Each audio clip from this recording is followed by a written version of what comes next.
દેશની સીમાઓ માતાના વસ્ત્ર સમાન છે. તેનું રક્ષણ કરવું દરેક ભારતીયની ફરજ છે. ભીષ્મ પિતામહ. નમસ્કાર દર્શક મિત્રો, સરહદ ન્યૂઝ ચેનલમાં આપનું સ્વાગત છે. હું અનિતા ગોસ્વામી. હવે જોઈએ સમાચાર વિસ્તારથી. બનાસકાંઠા જિલ્લાના મુખ્ય મથક પાલનપુર શહેરમાં એક ચોંકાવનારી અને હચમચાવી દેનારી હત્યાની ઘટના સામે આવી છે, જેમાં સોનાના દાગીના અને રોકડ રકમને લઈને મહિલાની હત્યા કરવામાં આવી હોવાનું સામે આવ્યું છે.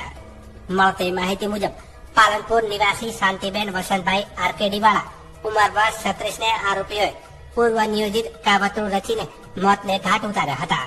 ફરિયાદ અનુસાર શાંતિબેનને બકરા પાલનનો ધંધો કરવા માટે આરોપી રેખાબેન તેજાભાઈ રાઠોડ અને તેજાભાઈ દેવભાઈ રાઠોડ રહે અમદાવાદ હાલ દેલવાડા પાલનપુરને આશરે 79 તોલા સોનાના દાગીના અને રૂપિયા 2 લાખ આપ્યા હતા.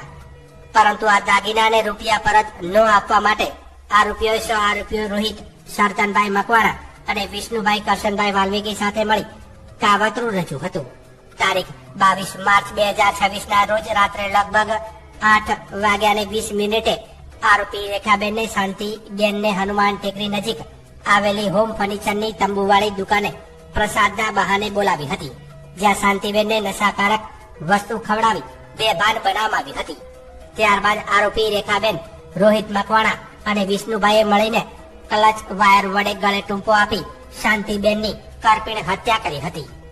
હત્યા બાદ પુરાવા નષ્ટ કરવા માટે આરોપીઓએ શાંતિબેનની લાશને ધાબળામાં વીંટાળી પ્લાસ્ટિકના કટ્ટામાં ભરીને પાલનપુર ઇન્કમટેક્સ ઓફિસ નજીક બંધ પડેલા ટ્રેક્ટર કમ્પાઉન્ડના ભોયરામાં લઈ ગયા હતા.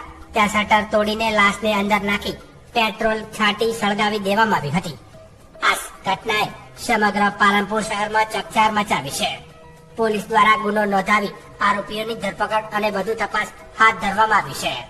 આ મામલે પોલીસ અધિકારીઓએ જણાવ્યું હતું કે આ એક પૂર્વ નિયોજિત હત્યાનો કેસ છે. તમામ આરોપીઓને ઝડપી પાડવા માટે ટીમો કામે લાગી છે અને જલ્દી જ તમામ આરોપીઓને કાયદાની પકડમાં લાવવામાં આવશે.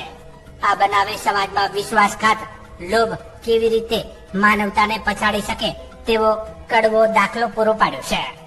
આકેડીવાળા છે. આજથી 4-5 દિવસ પહેલાં 22 તારીખના રાતના મારા મમ્મી ઘરેથી ગુમ થઈ ગયા હતા. પછી અમે પોલીસ સ્ટેશન સવારે જાણ કરી. જાણવા જોગ અરજી કર્યા બાદ અમે બીજા દિવસે FIRની નોંધણી કરી.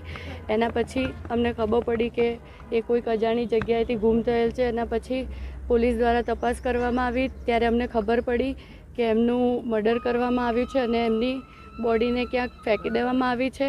મારી સરકારને એટલી નમ્ર વિનંતી છે કે જેટલા પણ આરોપીઓ હોય એને કડકથી કડક સજા કરે અને જ્યાર સુધી આરોપીઓને પકડવામાં નહીં આવે ત્યાર સુધી અમે ડેડ બોડી એક્સેપ્ટ નહીં કરીએ. એનું વરઘોડું કાઢવા હું અપીલ કરું છું ગવર્મેન્ટને. જો વરઘોડું નહીં નીકળે તો બોડી નહીં લેવામાં આવે. એમના મિત્રો છે 2-3, એ લોકો ઉપર શક છે. હવે પોલીસે તપાસમાં 2-3 જણાને લાયા છે. હવે ખબર પડશે કે શું છે શું નહીં. અંદર એક મહિલા છે એવું કહેવામાં આવે છે, બીજા જેન્ટ્સ છે એવું પણ છે. પણ મહિલા હોય કે પુરુષ, કાયદો બધા માટે સમાન છે, એટલે એને પણ કડકથી કડક સજા કરો એવી અમારી બધાની રિક્વેસ્ટ છે. मेरा दीदी से सोना लिया था 80 तोला लिया था. उसने बोला था मैं 1 साल में देती हूँ. तो ईद के बाद 24 तारीख को बोला था देने के लिए 35 लाख और 80 तोला दागीना था. तो उसने लेने के लिए फ़ोन करी. फ़ोन करने के बाद दीदी गई लेने के लिए. तो उसका बाद उधर से लड़का आते हैं गाड़ी लेके. 6 लड़का होते हैं. 4 लड़का बाहर उतर के 2 लड़का गाड़ी लेके चले जाते हैं ढाल में.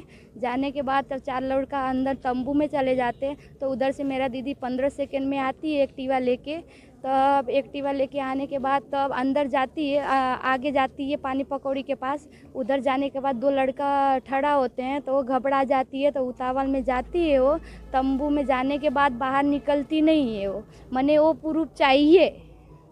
किसने लिया था सर दागीना सोना? दागीना रेखा बहन ने लिया था. जिसका तंबू है उसने लिया था. कौन है ये रेखा बहन वही हनुमान टेकरी बहन थी. बहन पड़ी ही है 10-15 साल से. अपना घर का जैसे संबंधी है. अभी आपकी क्या मांग है? मैं बोल रही हूँ न्याय चाहिए हम लोग को. जब तक आएगी नहीं तब तक न्याय हम लोग को चाहिए. इधर से हम लोग जाएंगे नहीं.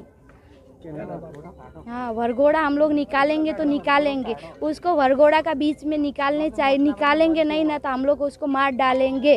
क्या नाम आपका? मेरा कौशल्या बहन आशुतोष पटेल.